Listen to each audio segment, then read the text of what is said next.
She's just right out the door now in that thick brush. Tour Montana from the air and you'll see it. There she is. Yep. Yep, there she is. Montana's growing grizzly bear population, front and center, and now knocking on the doorstep of Front Range communities like Choteau. There are so many bears that they are really comfortable in human habitat, and that's really challenging for people like us to live with. Johnson lives half a mile from Choteau Elementary School. Her yard is surrounded by an electric fence after a close call with a grizzly.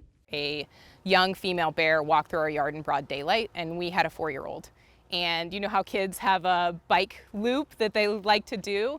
Well, she walked right through the middle of his. And the only reason why he wasn't out there at that time was because it was windy. The U.S. Fish and Wildlife Service listed grizzly bears in the lower 48 states as threatened under the Endangered Species Act in 1975. Now, at that time, it was estimated there were at most 800 grizzlies in the entirety of the contiguous United States. Today, there are an estimated more than 1,000 grizzlies in just the Northern Continental Divide ecosystem.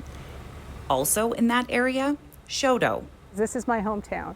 I ranched here. We had grizzly bear conflicts constantly. Clark isn't just the director of FWP. She's also from Choteau and is Johnson's mother. To her, this issue is personal.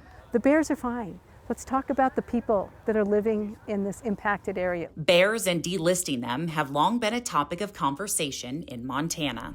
Most recently, in January of this year, the federal government denied a petition from Montana and Wyoming to delist grizzlies in the Northern Continental Divide and Greater Yellowstone ecosystems. But delisting could be on the horizon. But I can tell you our highest priority is this issue right here. That's Joshua Corsi, senior advisor to the director of the U.S. Fish and Wildlife Service. He joined Clark and Governor Greg Gianforte in Choteau to hear residents' concerns. They've obviously had great recovery from what they started at, and it should be the poster child of success.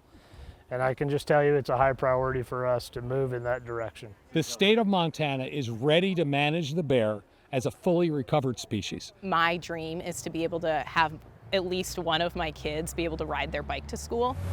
Time will tell if Johnson's dream and the push to delist grizzly bears comes to fruition. In Helena, Jessica Nelson, MTN News.